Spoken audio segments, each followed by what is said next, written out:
Hello, everyone. I have my special guest today, Jeff Daugherty, and we're going to just spend some time in kind of a program I'm calling Let's Talk. And I asked Jeff to come on, kind of be the first guest, Jeff, on this show. And Jeff, I would like to introduce you to my audience, and thought if you would, why don't you go ahead and just give us a little background on yourself? Absolutely. And first of all, it's an honor to be with you. It's always a pleasure to share time with you. I appreciate all of your study and your work. I think it's very helpful. And my my background is nothing if not interesting. I spent 20 years as a licensed minister, the majority of that with the Assemblies of God, Church of God in Christ, and the Church of God, Cleveland, Tennessee as well, but mostly in the Assemblies. And I'm a Bible college graduate. And for the bulk of that 20 years, I was an evangelist. I did pastor some churches, but, evangelists have to be good at a couple things. They have to be able to preach a pretty good sermon. Yep. They got to be able to get people baptized in the Holy Spirit, speaking in tongues, and they got to be able to cast out demons and heal too. So those are kind of the things that I majored on and things that I did. And, going church to church for as long as I did, I began to see what I call cracks in the foundation of what I've come to describe as big time religion, and come to find out that the more I knew, the more I realized that the teachings of the Christ and this megalithic thing that we have now called Christianity or big time religion are very, very different entities. So now my mission, if you will, is to not tell people what to believe, but to tell people, to give people as much information as possible so they can identify exactly what's going on regarding the teachings of the Christ and the teachings of modern big-time religion, and give them all the information, all the cards on the table, if you will, so that they can decide what direction they want to go as far as entrusting their spiritual growth, development, and faith in. And that's my story, Wayne. I'm sticking to it. Well, I'll tell you what, and it's a good one. As you were talking, I was drawn back to some of my memories in the ministry, and it's so true that when I can remember men like R.W. Schambach would come, Oh, yeah. and I worked with him a lot. yeah, well, I was the pastor's aide, so my job in our church was to take care of all the special guests. Mm-hmm. And R.W. was remarkable. The man had more energy than, I think, a nuclear bomb. He did. Brother Schambach was a special guy. Yeah, I really would have liked to have known what I know now and talked to him. I knew Hilton Sutton very well. And actually, that's where I broke my teeth on in Bible prophecy. And Hilton, it's interesting what our parents and grandparents, that generation, how they saw the church, Christianity, and the story. And it was a story that, although there were schisms within the faith, there was still yet this unity bond that said, well, we still have Jesus. If there's nothing else that we can agree on, we can agree upon Jesus. And that was kind of what the mantra was that I grew up as a youth and then in my younger years. So hearing those stories just bring back a lot of that. Now, Wayne, did I understand you to say that you feel like there might have been some possibilities that Schambach might have been open to some deeper truths? Yes. Yeah. Wow, that's great. Yeah. One of the things that always tripped me up was the story of Abraham when the three witnesses came up. Oh, yeah. RW and I, when we went out to dinner after, the crusade meetings. And he always did. Yes, he did. You know that. Always got his pies off the pie table. Yep. Yes, and went out to dinner. Yep. So we got into discussion one night about that. And because back then I could never understand well, how can an angel manifest themselves and look like a man, but how did they know that it was an angel? You know, and how did Sarah, who's laughing at this conversation, she apparently had more insight than Abraham did. She And wasn't buying it. no, she was not. And I remember R.W. saying, well, you know, he says, Wayne, that's one of the greatest mysteries about the Bible. He says, I can't tell you for sure if that was in fact an angel, an archangel, but he says, I know it was a messenger of God. And that's how, you know, they thought back then. You know, don't dig any deeper than that because, listen, the storyline works. Yeah. It does. Interesting. So speaking of that, I think it's a great segue to what I'd like to get into our discussion here in this hour, Jeff, is that I'd like to talk about origins. And specifically, I think here's a question I'll put out there for you. Is Christianity a pagan religion or not? Well, of course, if you ask anyone that's in a church, you'll get an emphatic no. You know, however, if you step back and look, and, you know, another piece of my background is I have an associate's degree in anthropology. And of course, that gives me just enough information, you know, knowledge to know that I don't know anything, but it does give you some idea of having a scholarly type of viewpoint. And Yes. if you look at the Old Testament and look at the other source documents of the other great religions, if you will, you cannot escape the conclusion that the Old Testament will be, we'll try to be nice, borrowed heavily from many of the other great creation epics, and that there's no doubt, absolutely no scholarly textual doubt, that the original writers of the Old Testament were writing from a thoroughly polytheistic viewpoint, and the big problems within Christianity come and stem almost entirely from the effort to cram polytheistic theology into monotheistic religion.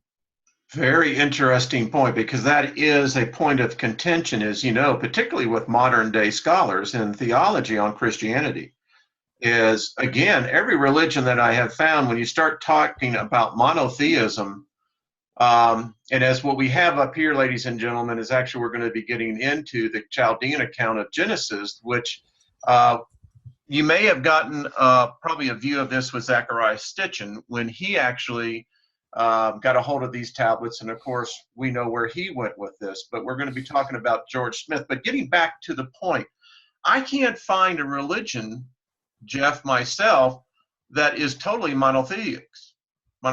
I can't. I mean, the only contenders would be Zoroastrianism or Judaism. Sure. And as we just talked about, those are both based, you know, both have their stories based on polytheistic thought. And they're just really, I don't know what the word would be, but they did great violence to them to get them into the monotheistic form they're in today. Yeah. In fact, anyone who really wants to get into a good textbook, I'll hold this up. This is the Tribal Wars, the Yahweh Wars. And it's a great textbook on really breaking down the Semites, which it's very interesting when I studied this. We have the Semitics, then we have the Hebrews, and then we have the Israelites. And we have this continued evolution of a culture that today we know is Judaism. And their history goes back. So anyway, it's a good book on here. Who's the author, Wayne? On this one here is a gentleman by the name of Randolph Smend, S-M-E-N-D. Thank you. Yes, and it's translated by Max Gray Rogers. It's a great book. You can get it on Amazon. If you really want to know the true history, and speaking of true history, Jeff, I've asked you on here because I have been studying the Chaldean account of the book of Genesis written by George Smith. And by the way, a little background for everyone. George Smith was the original archaeologist who actually found the original tablets in Nineveh, which is now outside modern-day Mosul in Iraq. And it was George Smith's expedition. And by the way, I did not know this, the telegraph the paper today in England financed his second trip, where they actually were able to get a lot of these tablets in the cuneiform that led into the discovery that apparently the Genesis story is not the original story.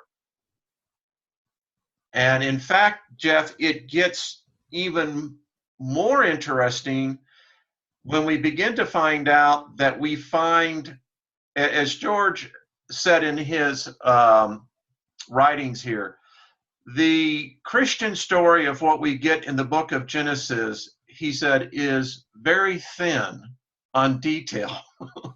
That's putting it mildly. Yes. And I want to know, in your upbringing, did you ever hear of the Chaldeans? Did you ever have any idea that there were documents, records being found that obviously begin to bring into controversy the story that is now, of course, the foundation for our religion? You know, I similar to your background, when you're in the church and you're in the ministry, you really tend to have a bit of a myopic focus. It's like you have blinders on. You just got things that are right in front of you. It's the same way in Bible college as well.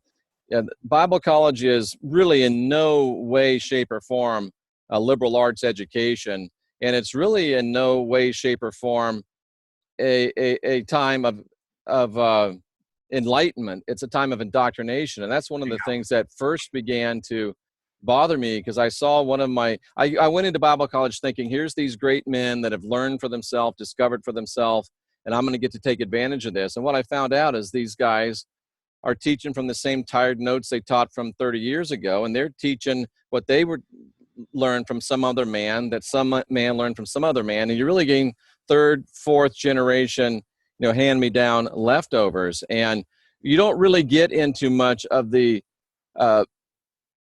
understanding of beliefs and cultures outside of the Bible. I mean, you know a little bit about Babylon because, the Jews were there, Right. But you don't, if you're going to do any study on that, it has to be independent. And at least in my opinion, independent study is frowned upon. I agree. Stay in the Bible, do what you're told, believe what you believe. And there's a great saying they used to say, when you start studying on your own, that's how cults get started. Darn, it happens every time. And one of the things that I think for myself, and this happened, I guess about a decade or two ago, that when I began, the epiphany hit me that the Bible is not an historical document. It's a literary interpretation of historical events. That's a great statement. That's called typology, ladies and gentlemen. That's what you have been. I did a video series on breaking the God spell. And that literally is what's happened. And if you'll study typology, it's again, the Hebrews were smart, as were the Romans.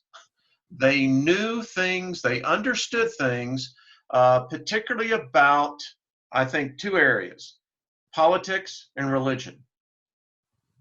And getting back to our point here, I wanted to put up, so this letter of introduction, you can see, was written on October 26, 1875. Now, what I found interesting, Jeff, in this was that as they got these tablets and they began to understand that something was going on, the first clue that they had was this deluge.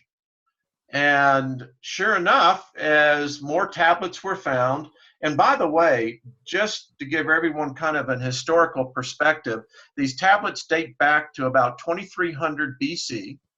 There's good evidence by the scribes who wrote these records. By the way, they always gave their name and their family name as well. So we know who these scribes were that actually did this. Why did they use tablets? Well, in the region that they were in, the clay was plentiful. And they had standard size for two things. They had this large size that went into the Royal Library, and those were the collections that much of this was taken from.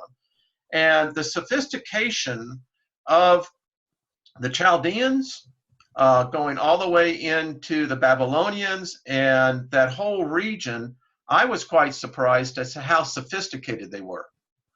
They actually have records of court cases. So that's a sophisticated society. Absolutely. They were, as you said, very sophisticated and were, brilliant chroniclers of their lives. Yes. And isn't that odd? So that gave me right there a clue to their sense of that they understood their place in history. Very interesting. And you made a statement earlier that, these groups, and particularly the Romans and the Jews, understand two things, politics and religion. And they understand that those two things really make the world go around and control the minds and hearts of people. And I find it very interesting, Wayne, that what are the two things that we're never told to talk about? Politics and religion. Because the last thing you want is people discussing this openly and realizing, maybe there's a connection and maybe they're hiding something from us. Duh. So you're absolutely right. So they are hiding something from us. That's just it. I can remember the first time I had this serious doubt was Job 1:9. And I tell you, for years, I would go around in the circles, and in the prayer groups, and I would ask people, how could Satan be with the sons of God in the presence of the Lord? Now, either the Lord isn't God, or, wait a minute, what's he doing up there to begin with? Yep. And of course, the King James is a terrible translation on that portion. So you were already handicapped at trying to understand it from that point of view. Well, Sir Francis Bacon did a good job on that. You have to admit. He did create a literary masterpiece at the expense of, accuracy. He did. And again, it's one of those things that people don't realize, that now I know why I had such a problem with Shakespeare and reading the King James, particularly in the Old Testament. I mean, have you ever read Leviticus in the King James? The most skipped book of the Bible. I was like, I would rather eat glass, Wayne, was Bacon Shakespeare? I think he was. I do too. I think all the evidence is. I do too. I think, in fact, he was the emperor that did wear the clothes. Just my take. I mean, King James. That's great. Yeah. So getting back to the deluge, on what the tablet showed here, by the way, was that there are two stories that we know that's recorded. There is the one story of, and we'll get into this a little bit more, of the Is Dubar series, where there was a man who Cronus came to him in a dream, told him that there was a shift coming. Now, I found it very interesting in reading some of the words that they were finding. Shift number one.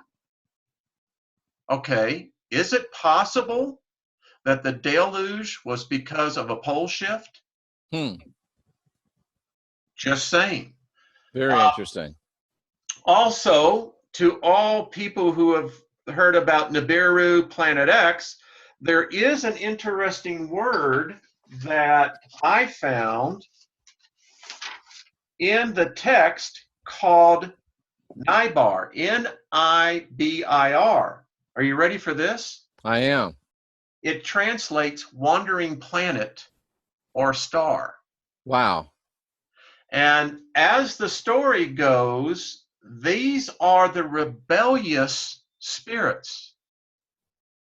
Now, I found that very compelling. Two things that we see. Number one, clear evidence to me that what we so often think about this judgment thing of what we have grown up to be of Noah's flood really was that not at all. What it was, most likely, for all intents and purposes, a pole shift. Now, the Chaldean record also states that people lived through this. Right. There were high mountaintops where they did, in fact, survive. But there was an ark. There really was one. And in fact, it landed in Armenia, as the record said. In fact, in the record, it said for decades, people would go up to there and get the bitumen from the ark and use it for their own purposes, recycling it. So I thought this was very interesting. And I also wanted to get to the portion where we talk about, now this is actually the tablets itself.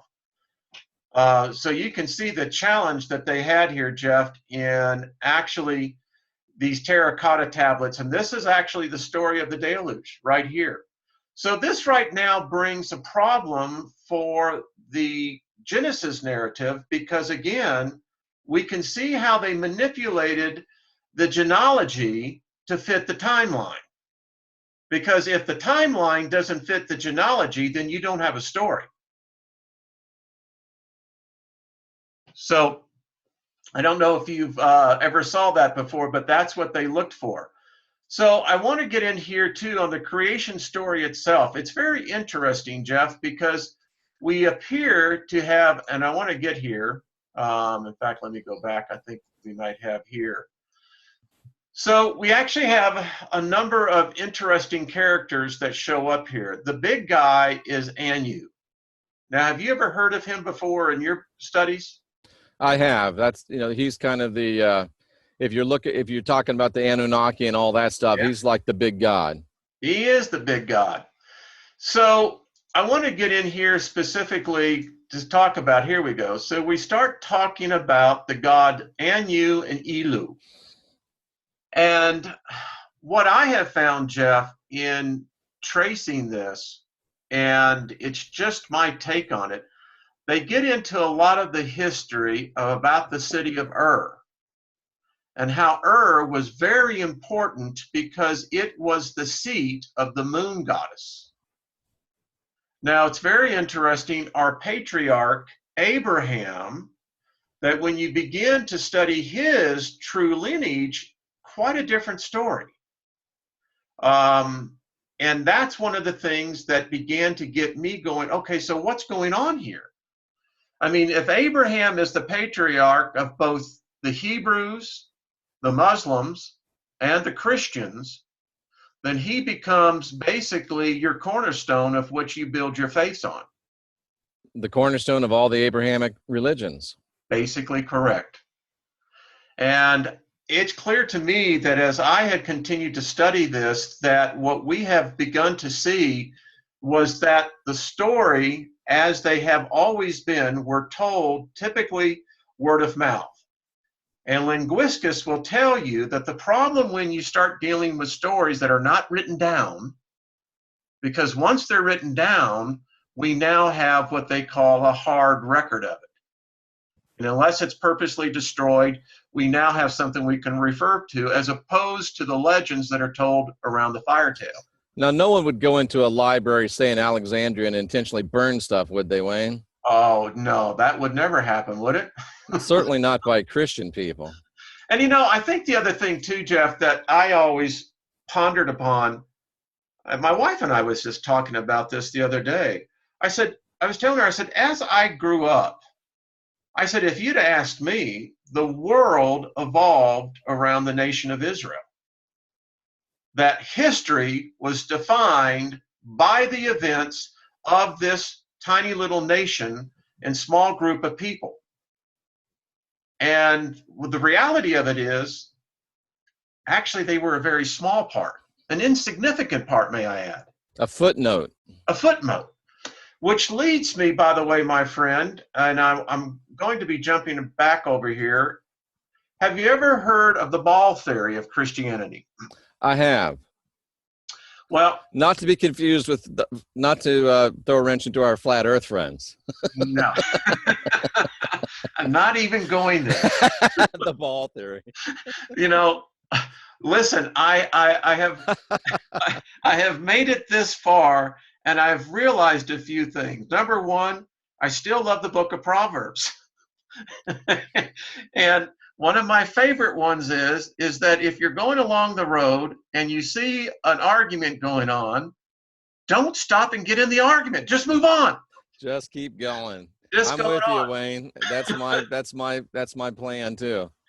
So what what we're tying in here is this, Jeff, is that when we talk about origins, and as our technology has advanced, we're able to dig down. I mean, listen, we've got technology now that where we can take burnt papyrus, ashes, and they can now lift the words off those ashes. I mean, come on. That's amazing. It is amazing. Even burnt up hard drives and things they can retrieve data from. Can you imagine that? That's something. Yeah, there's a lesson there. So the story. Acid washing Hillary Clinton. We're not going to talk about that either. Oh, we could really get in trouble on this one. So for anyone who's woman was thorough, give her that. Oh, I'll tell you. And when I look at there's brilliance and then there's intelligence, you know. Right.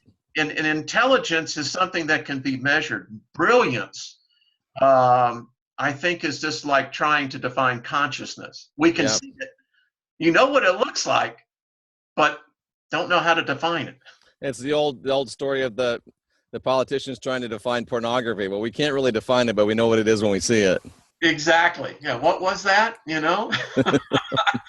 Well, it's that fear factor. In fact, it's really interesting. I had this conversation recently. I had a pastor friend who was just shocked that I have now taken this awakened position, looking at the historical facts, challenging my faith, and it was my faith. I mean, listen, you know, I asked Jesus into my heart, by the way, which is not scriptural. There's nowhere in the Bible where it says you should ever ask anything into your heart.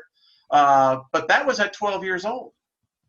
And, you know, all my life, you know, as you look at this and you try to commit yourself to the faith, but you know, the problem was, Jeff, as I was continuing reading the Bible, let me just, little segue here. I'm reading in church. This was 2011, right? And I don't know what the pastor was preaching on. And I'm reading Mark, the 2nd chapter. And my wife is sitting right next to me. And I literally slammed my Bible down, which startled everyone. But here was the deal. I'm reading about these demons, right? Mm-hmm. Where the hell they come from? I mean, the concept of demon in the word, you look it up into the Greek, right? The interjection of the concept of the book of Mark, only in the Gospel of Mark, by the way, we have this new life form that, number one, are invisible, obviously can possess humans. I mean, that's a hell of a trick right there. It is. 2, are superior in strength and been around longer than we're ever going to live. Oh, I'm thinking to myself right there in church, I'm going, this is messed up. We leave that day and the journey goes, and I'm going down this road because I want to find out seriously, where are the demons, you know? And then that leads me over to Genesis, the 6th chapter. And then I started looking at it with a whole bunch of new eyes, and I'm going, whoa. So that's kind of a little bit of my story. Excellent. Well, getting back to here, so Yahweh, good guy, bad guy? Are you asking me? Yes, sir. Bad guy. I agree. I agree. The ultimate bad guy of the Bible. Yes. And again, we are told that this is the name of the living God. You know, Wayne, even 3 years ago, I would have said good guy. So where did you come along and finally get the epiphany? Well, you know, it's one of those things that it's like, you know, when you're searching for your keys, you've looked everywhere and there they are right on top of the table. They've been there the whole time. For some reason you didn't see it. I mean, all you have to do is look at, I mean, the real epiphany came to me. The first thing that came to my mind was the Exodus. How many people did he slaughter? And then I started looking, how many times did he say, kill all the babies, all the men, all the women, rip the babies out of the mother's wombs, kill all the animals? I realized this guy is nothing but a murderer. And I believe that's who the Christ was talking about when he said, you're of your father, the devil. He was a murderer from the beginning. In fact, the original murderers. That started me down the rabbit hole that led me now to know without a doubt that Yahweh is the arch fiend of Scripture. I agree with you. That presents a real problem, though, with us today. Slightly. I mean, I'm sure you've heard and probably have seen more than your share of remarks on that. Not a day goes by, Wayne. I can imagine. Now, you said from Cleveland, Tennessee, right? Well, I was mainly in the Assemblies of God most of my time, but I decided the Assemblies of God were too liberal, so I went into the Church of God, Cleveland, Tennessee, which was frying pan to fire. Boy, I'd love to hear your testimony. Seriously. All right, so getting back to our whole point, folks, listen, we're not here bashing Christianity. We're not here bashing the whole concept of religion. Religion plays a part of many people's lives. I personally have come to the point in my life, I want nothing of it. When that Catholic priest asked me, he says, well, Wayne, is God a Christian? And I looked at him, and he had this big smile on his face, and he says, when you get the answer, you've started your path. Well, I realized that, again, I did the video, does God have an ego? Well, the Yahweh God that I have seen scares the crap out of me. Absolutely. I go back and I can still hear things that, he enjoys the smell of burnt flesh. And then when we get into and I think about the Israelites on this. So here they're serving this deity, and I wondered, well, why did they wander off to Marduk? Not Murloc. Marduk or Moloch. Marduk. And then I began to think about it. Well, to put a live baby on a bronze statue, wait a minute. Who introduced you to this concept to begin with? That's the question we never asked. What we did is that we summarily judged them for seeking false gods. But that's a radical departure from where you're serving supposedly this benevolent God who is there to love us, although I never saw that.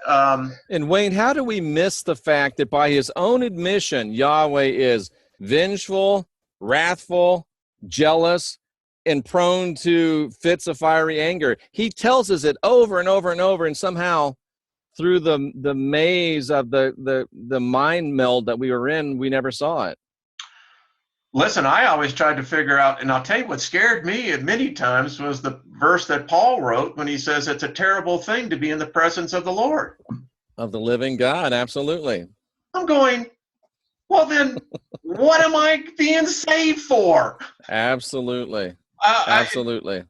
I was thinking about us on this conversation, and I wrote down this, and I said, if being saved does not change your personality, meaning your behavior, your curiosity, your desires, then how will heaven?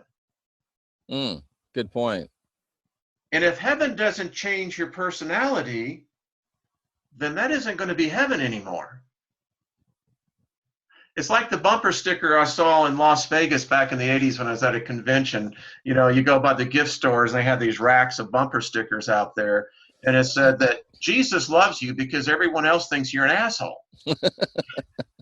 And it's dawned on me, well, that's really what happens. I mean, listen, we as a species love to come together for events, concerts, religious events, et cetera, et cetera. But after about 3 days, I'm tired of seeing your face. I'm out of here. And I think that that's what we have within us. So back to the point here. Sorry for the digression there. 2 points that I want to bring out to our audience is 2 things. You have to understand that there were many other cultures that played a much bigger role than what we were taught. One of them were the Phoenicians. In fact, if it was not for I call the Phoenicians really the Johnny Appleseed of religion. Absolutely. Because wherever they went, they deposited religious documents, that's what they traded in, amongst other things. And they were prolific naval folks and traders. Yes, in fact, he writes in here, they're almost called the forgotten people of the ancient world. And what I never understood, Jeff, was the connection of how much the Phoenicians, between the Hellenists all the way into the migration into the Roman Empire, that how the Romans were brilliant strategists and how they adapted this Hellenistic view of really, I think, what the Phoenicians really started or propagated. Absolutely, I would agree with you. And that was one of the great strengths of Rome. They didn't feel the need to go in and completely decimate and destroy everything. They realized, hey, let's keep some of this stuff and just adapt it for our use, which makes it even more interesting why they did what they did to the temple. But that's a story for another day. No, actually, I think it's a good story. What did they do with the temple? I think this is a story that needs to be told. Well, I mean, they absolutely, and this was very atypical for the Romans. They would try to preserve the great architecture. They would try to preserve, the great stuff that of the places that they were conquering, not because they were humanitarian, but because they wanted to use it for themselves. And for some reason, in complete defiance of their normal Roman military strategy, not only did they destroy the temple, but they pulled it apart brick by brick and then plowed the place where it stood. They completely, totally, utterly decimated it. Daniel called it an abomination of desolation, and it surely was. And I mean, why they did that is, I think, a tremendously important story that hasn't been talked about enough. Here's my take on it. Okay, so by the way, how you were talking, look at what we actually talked about here.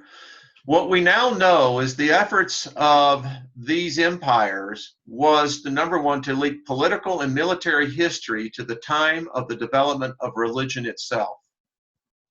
Now, absolutely, my take on why Rome did what they did, and that was actually Titus.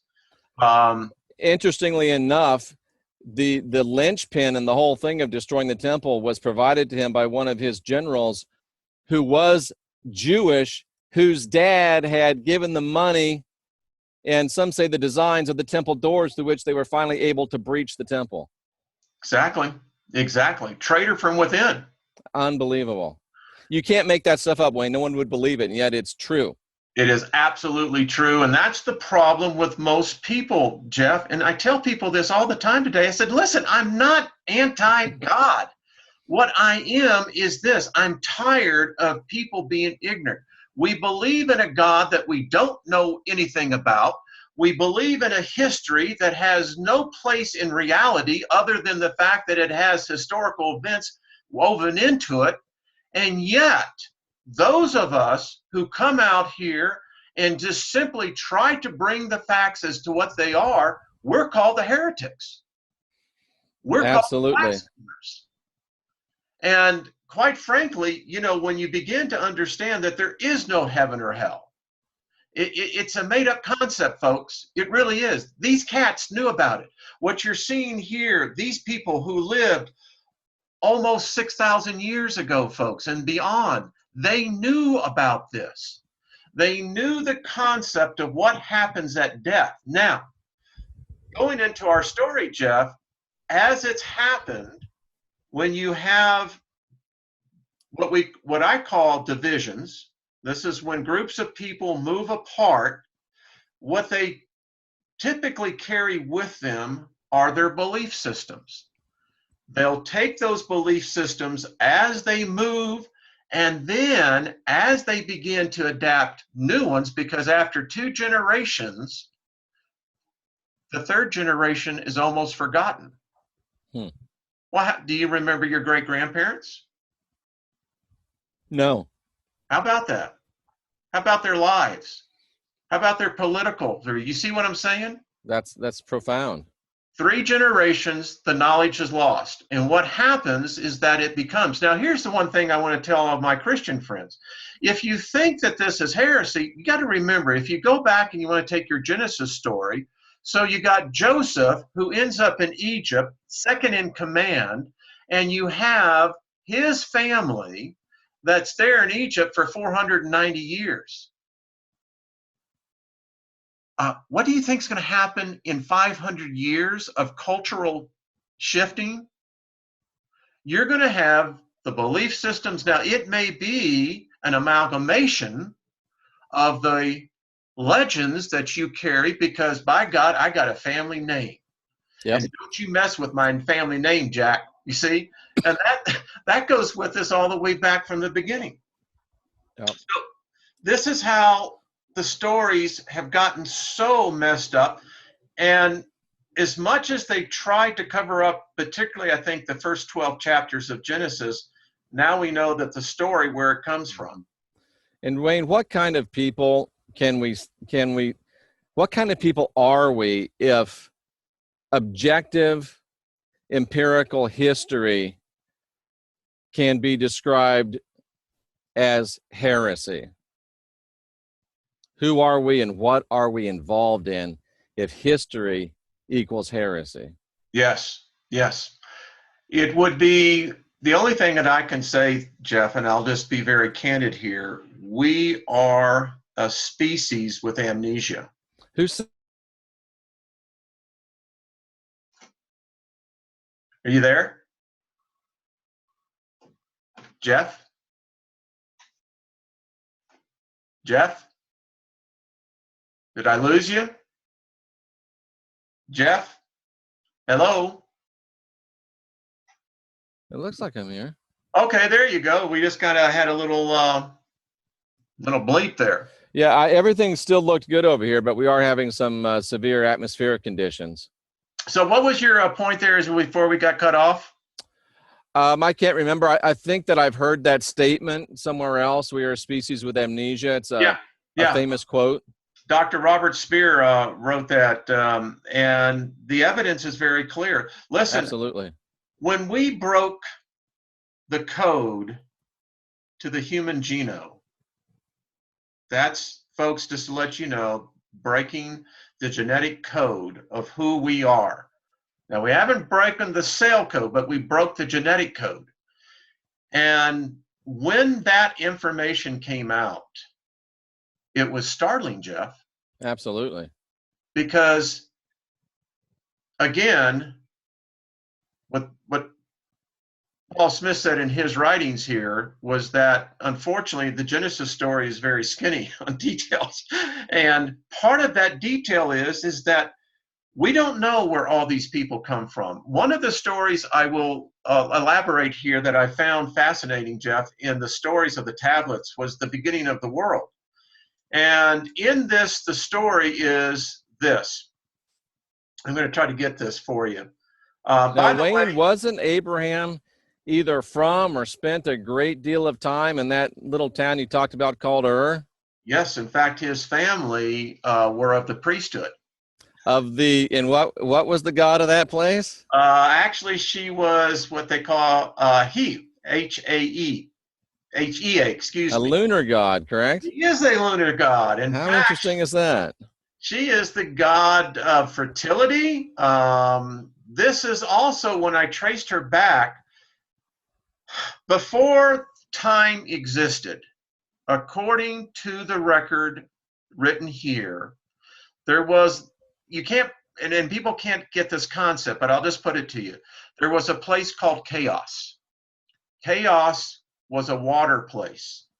It was a place filled with, I don't know how to put this, mutations. Half humans, half animals. Like chimeras. Thank you, sir. Thank you. And when Anu came onto the scene, there was a battle. And Tiamat is what is called the serpent, wisdom, but interesting enough, also Hades. Now, let me just say this. Hades, folks, is not hell. Actually, Hades is called, and was originally believed to be, are you ready for this? The origin of life. All life springs from water, folks. Yeah. Now, I want to bring something out to everyone. It's interesting you mentioned that, Wayne, because I have people on that are subscribers to my channel that are actually devotees of Hades. Really? Yeah. Well, it's not what people think today. It actually is. No. It's where life begins. Now, there is a warning for those who go there, but that's another story. By the Absolutely. way, do you see the creature here? I do. That's the Babylonian. Now, Onanes is, wow. So Onanes is half man, half fish. He is the one who came out of the sea and taught the races knowledge. Now, this is where it all started. And you can take all of your legends and your stories, but this is apparently where it began. And this is the guy that Sitchin said was just a frog man, right? He was coming out of the sea in his scuba gear. And Sitchin was the same guy that said a shim was a rocket ship. And that's just, I mean, he did a lot of good stuff, but that's just horrible, terrible translation. And then unfortunately, he did more harm. I mean, if he just stuck with the facts, listen, there's good foundation that Nibiru does exist. It's wandering planets, wandering stars. And today, our astrophysicists say, oh, guess what? Appears that there are these things. Yeah. So, we shouldn't get all wrapped around the axle about maybe a planet passing by. But I agree with you that it wasn't a diver coming out of the water. No. In fact, you can see it right here. It says, when the sun had set, this being, Onanes, retired again into the sea and passed the night in the deep. He was amphibious. So what we cannot comprehend is the fact that there was a time, Jeff, that we have no knowledge of. Right. I mean, the Monitors and all the rest of the Greek mythologies, this is where they come from. All I can think of right now is the creature from the Black Lagoon. Bingo. I think that's maybe where you've gotten it. Yeah.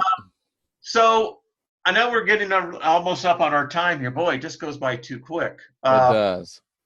So I think kind of just to wrap this thing up here as we do get close to the end here, Jeff, what I wanted to bring into you and just get your take, because I know this is something that I know you haven't read yet, and I'm sending this to you, by the way. I'm going to get you a copy of the Chaldean record so you can see for yourself. I actually have dabbled in it a little bit.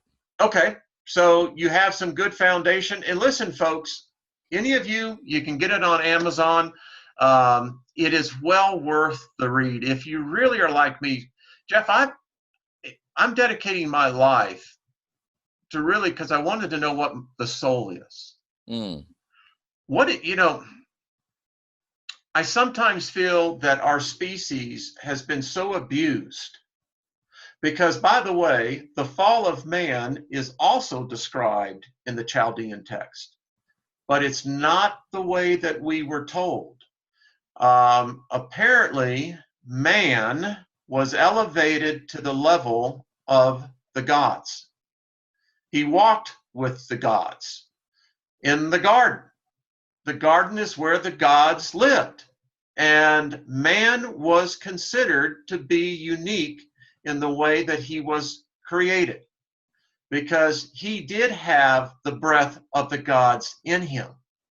Now, that breath is a very interesting term, which we could do a whole show on this, but according to one of the tablets here, which I think was tablet 20, that they found in the royal palace, this is where they found it, talks about that man apparently made a deal with Tiamat, or what we would now call Satan, and partook of the, ready for this, the food that was only meant for the certain gods. And when he partook of this, that's where he set up. And because of that event, by the way, according to the tablets, it caused a heavenly war. The good and the evil mounted this huge war that, by the way, good evidence of atomic weapons being used. They give very good description. And where do we find that? In the Daugherty, the Hindus. And also, the other thing I did find, this term right here. You see that one right there I just highlighted? I do. That is the Sarai. I can Sari, whatever I don't know how you want to pronounce that. But by the way, now here's where Stitchin screwed this one up, which I wish he had just left it alone. That is a timeline of 3,600 years. Okay, Sari is 3,600 years. Yes, it is. And we have the list of the gods who reigned for tens of thousands of years. Wow. Yeah. This is the forgotten history. And when you begin, you see, here's the story I was telling you right here of the flood, where Cronus came in and right. comes right in here. And here you can actually read it. And this is how the story goes. You can see it right there for yourself. So we have this mixing, this amalgamation of religions. Now, I don't want to say, I just want to say this for the record. What I think that the Romans were doing, because there's evidence in a lot of these ancient tablets that if you want to destroy a deity, you destroy its place of power. I'm with you. I'm right there with you, Wayne. That's why they tore down that temple. Listen, I said this with Steve Olson on a program that we did. I said, when Solomon betrayed the Elohim, and I think he was the original Elohim, not the Yahweh, the Elohim. Solomon? Yes. When Solomon betrayed the Elohim, he left.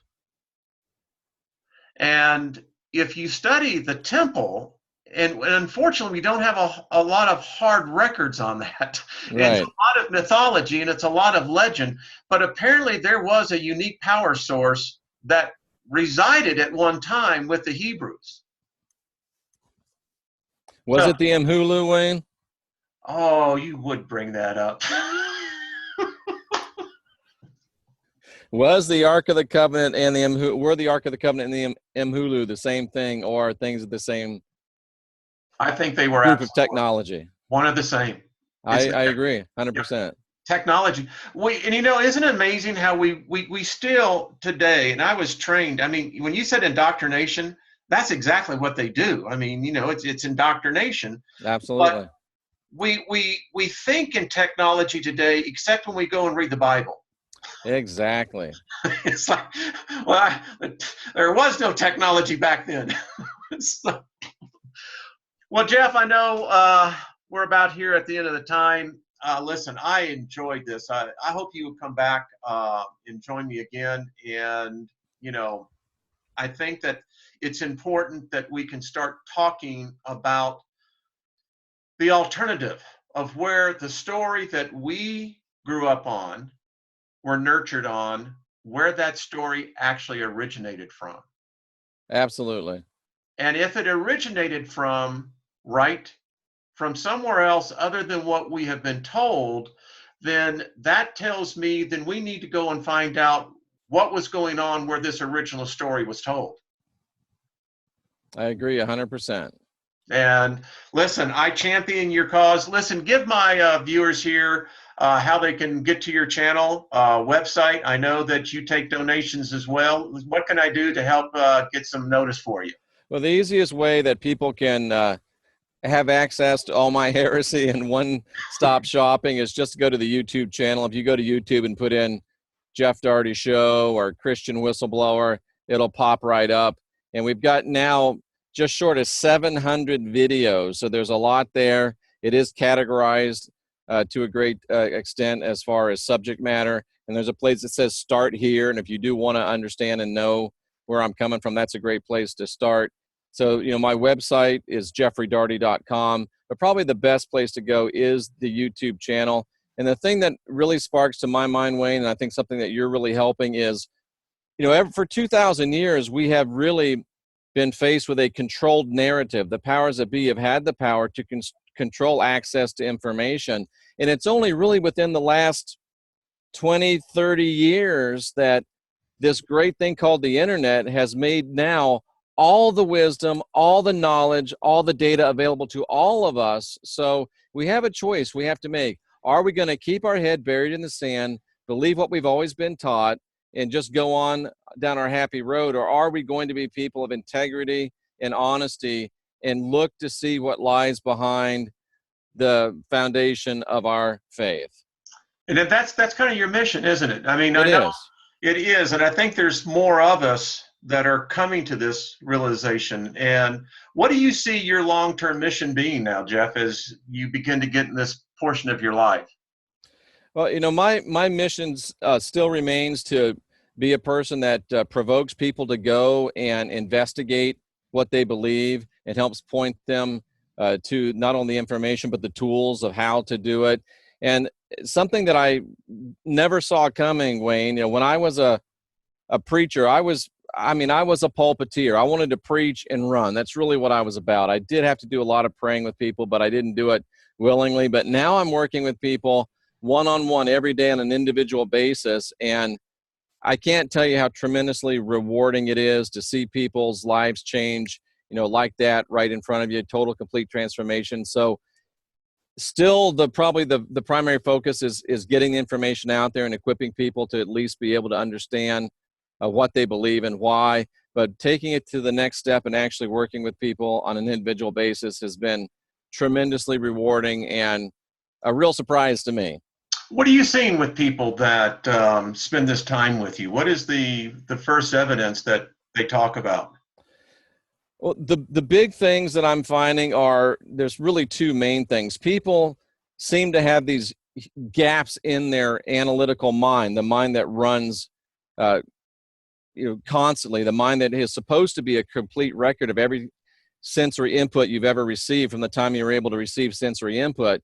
But our reactive mind jumps up in effort to protect us and creates these gaps. And what we're doing with people is helping them get to a place where those gaps are removed for the purpose of having a blink. Not only a blink is what I call it will instantly come to you, not only based on all the data you've received during your life, but Christ said the Comforter is given to us, and the Comforter will lead us into all truth. So getting our analytical mind straight really gives us access to the database of the Almighty. And secondly, seeing people that have been debilitated by phobias, fears, terrible traumatic memories, and seeing those things go from something that causes tears to where by the time we're working, it's a little chuckle, it's all the power's gone and they can move on.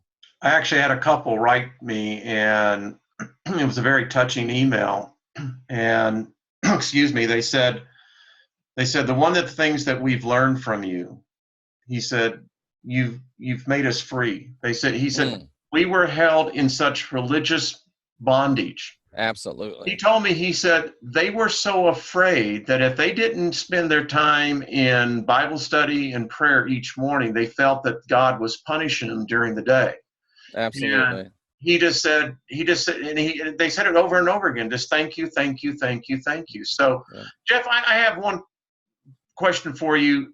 So if someone is wanting to start out on this road of really becoming aware of what the historical record is and what they have been perceived, how would you recommend they first take that first step?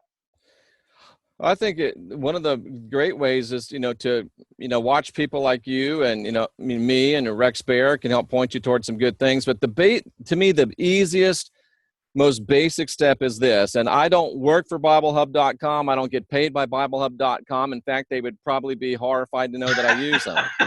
Yeah. But if you go to BibleHub.com, you can pull up any verse you want in the whole Bible. And you can see the original language. You can see the translation to the literal English, and you can see they've been lying to me. Listen, I told you where my world crumbled, seriously, I've told the story, man, fell like a baby, is that, what? His name wasn't Jesus? Exactly. Well, what have I been calling? Well, and I mean, and listen, I got to tell you, I was in my 50s, and when that epiphany hit, I went, well, that's right. He was Jewish. Yeah. Well, why I forgot that all my life, I don't know. But don't do that unless you're ready to have your world change. Yes, yes, yes. In fact, I'm glad you put that. In fact, we should put that almost as A disclaimer. folks, listen, if you take that first step, all I got, I'm just going to be very, very candid with you. Man, it's not the fall that hurts, it's the sudden stop. At the bottom, absolutely. And Because, here's the thing, people have always had this concept, the truth will set you free, the truth will set you free. That's not what the scriptures say. The scriptures say you will know the truth and the truth will set you free. Truth you don't know has no freedom giving power. But once you start learning truth, it's like you said, once you turn it on, it's going to come out. It's like sometimes it's like trying to take a drink from a fire hose. that's what ends up happening too. So get ready. And it happens. I mean, as you were telling, we'll close out on here, was this. I always remember the famous sermon by Charles Sturgeon and how he went to a parishioner's home who lived in. And Wayne, let me just say before I forget, by the way, the first person that ever told me the truth doesn't set you free, it's the truth you know that sets you free, R.W. Shambach. Ari, wherever he is, cowboy, I hope he's out there enjoying the journey. Because how amazing is that? I really miss him. He was a delight to be around. Raise both hands and shout hallelujah. Exactly. Him and Ernest Angley. A heel, a yeah. I remember Jesse Duplantis saying that when he had landed at the Orleans airport, he was in his private jet and he looked over and there was the 747. And it was Ernest Angley Ministries. Oh, my. So, all right, my friend. Well, listen, thank you again, Jeff. Pleasure having you. Just a real honor. Hope to have you back again. Folks, again, this is Jeff Daugherty, the Whistleblower. Go over there, sign up, like on his YouTube channel, subscribe, and folks, we'll be back again here real soon. Be kind to one another. Now, the thing is,